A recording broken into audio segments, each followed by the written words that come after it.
नमस्कार दोस्तों, Soni health care में आपका स्वागत है। इस वीडियो में आप जानेंगे कि थायराइड क्या है, T3, T4 और TSH हार्मोन क्या होते हैं, इनका नॉर्मल लेवल क्या होता है, हाइपोथायरॉयडिज्म और हाइपरथायरॉयडिज्म क्या है, क्या इनके लक्षण होते हैं और किन लक्षणों के दिखने पर आप स्वयं ही इनकी जांच करवा लें। तो वीडियो का अंत तक बने रहिए। चलिए शुरू करते हैं।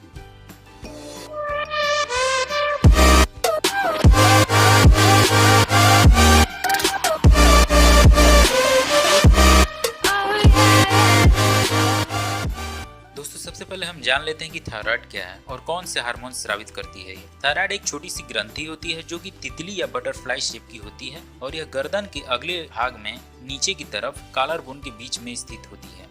इस ग्लैंड से दो हार्मोन सिक्रीट होते हैं। पहला है ट्राईआइडोथायरोनिन, जिसको T3 भी कहते हैं, और दूसरा है थायरोक्सिन, जिसको T4 भी कहा जाता है। इन हार्मोन्स के सिक्रीशंस को नियंत्रित करने के लिए एक तीसरा हार्मोन भी स्रावित होता है, जो कि मस्तिष्क के नीचे खोपड़ी के बीच में स्थित पिट्यूटरी ग्लैंड से निकलता है। इसे TSH यानी कि थायराइड स्टिमुलेटिंग हार्मोन कहा जाता है। मस्तिष्क में स्थित पिट्यूटरी ग्लैंड ही थायराइड ग्लैंड को नियंत्रित करती है। शरीर के जरूरतों के हिसाब से पिट्यूटरी ग्लैंड TSH को स्रावित कर थायराइड ग्लैंड को ये सिग्नल देती है, उसे स्टिमुलेट करती है कि कब और कितनी मात्रा में T3 और T4 हार्मोन्स को स्रावित करना है। थायराइड हार्मोन्स का मुख्य कार्य होता है शरीर के उपापचय यानी कि मेटाबॉलिज्म को नियंत्रित करना। थायराइड हार्मोन्स ही शरीर की कोशिकाओं को यह बताते हैं कि कितनी ऊर्जा का उपयोग किया जाना है। ये हार्मोन्स मेटाबॉलिक रेट, भोजन ग्रहण करने और थर्मोजेनेसिस को नियंत्रित करने में अहम भूमिका निभाते हैं। T3, T4 और TSH का नॉर्मल रेंज कितना होता है? दोस्तों, एक वयस्क में T3 यानी कि ट्राईआइडोथायरोनिन हार्मोन का नॉर्मल रेंज 100 से 200 नैनोग्राम्स प्रति डेसीलीटर ऑफ ब्लड होता है।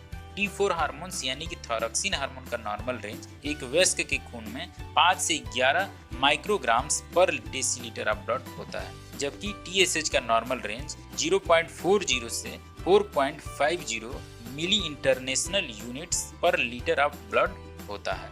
TSH ब्लड में T3 और T4 हार्मोन्स के बैलेंस को रेगुलेट करता है। हाइपोथायरॉयडिज्म और हाइपरथायरॉयडिज्म क्या है और इनके लक्षण क्या होते हैं? दोस्तों, शरीर की सामान्य कार्य प्रणाली के लिए यह बहुत ही जरूरी है कि थायराइड हार्मोन्स यानी T3, T4 और TSH सामान्य और उचित मात्रा में ब्लड स्ट्रीम में सिक्रीट होते रहे। अगर ऐसा होता रहता है तो बॉडी में सभी ऑर्गन्स सामान्य रूप से अपना कार्य करते रहते हैं। मगर जब इन हार्मोन्स की मात्रा असामान्य हो जाती है, यानी कि कम या अधिक हो जाती है या अनियंत्रित हो जाती है, असंतुलित हो जाती है, तो यह बीमारियों का रूप ले लेती है, जिन्हें आप सामान्य रूप से थायराइड की बीमारी के नाम से जानते हैं। प्रमुख रूप से थायराइड की बीमारी दो प्रकार की होती है, हाइपोथायरॉयडिज्म और हाइपरथायरॉयडिज्म।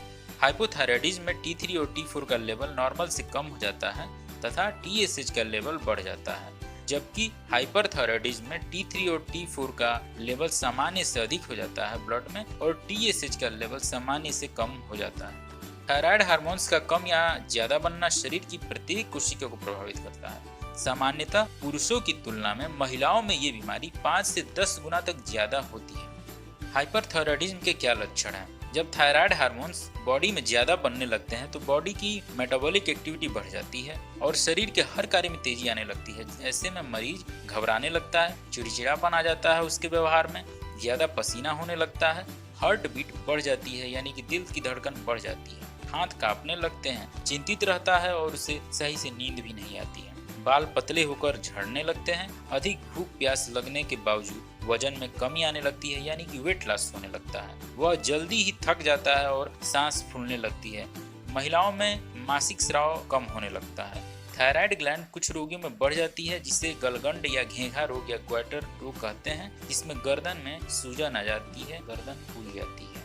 हाइपरथायरॉयडिज्म सामान्यतः आयोडीन के अधिक सेवन से या थायराइड ग्लैंड में गांठ बन जाने से या ग्रेव्स डिजीज के कारण या प्रेगनेंसी के कारण होता है।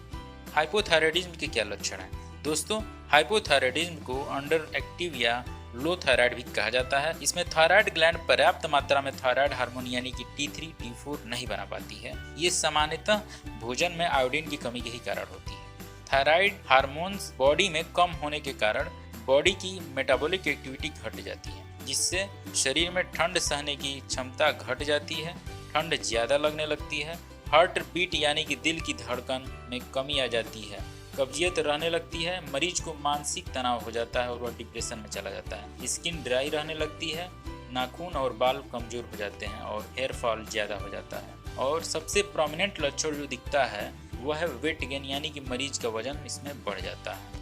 हाइपोथायराइडिज्म सामान्यतः भोजन में आयोडीन की कमी से या हाशिमोटो डिजीज होने से या थायरोइडेक्टोमी या रेडियोथेरेपी की वजह से हो जाता है। यह सामान्यतः बुजुर्गों यानी कि ओल्डर एज के पीपुल्स में ज्यादा होता है। दोस्तों, अगर आपको या आपके परिवार में किसी में भी इस प्रकार के लक्षण दिखाई दें तो प्लीज उसे इग्नोर ना करें, तुरंत ही थायराइड फंक्शन टेस्ट करवाएं। शुरुआत में ही अगर बीमारी पकड़ में आ जाती है तो ये ठीक हो जाती है, अन्यथा बहुत ही मुश्किल है। ऐसी महिलाएं जो गर्भ धारण करना चाहती हैं और कंसीव नहीं कर पा रही हैं, ऐसी महिलाओं को भी थायराइड फंक्शन टेस्ट अवश्य ही करवाना चाहिए। कंसीव न करने का एक कारण थायराइड की बीमारी भी होती है। तो दोस्तों, ये थी थायराइड की शॉर्ट डिटेल्स। आशा करता हूँ आपको ये वीडियो पसंद आई होगी, तो प्लीज इसे लाइक और शेयर करें। साथ ही हमारे चैनल को बेल बटन दबाकर सब्सक्राइब कर लें ऐसे ही हेल्थ रिलेटेड यूजफुल वीडियोज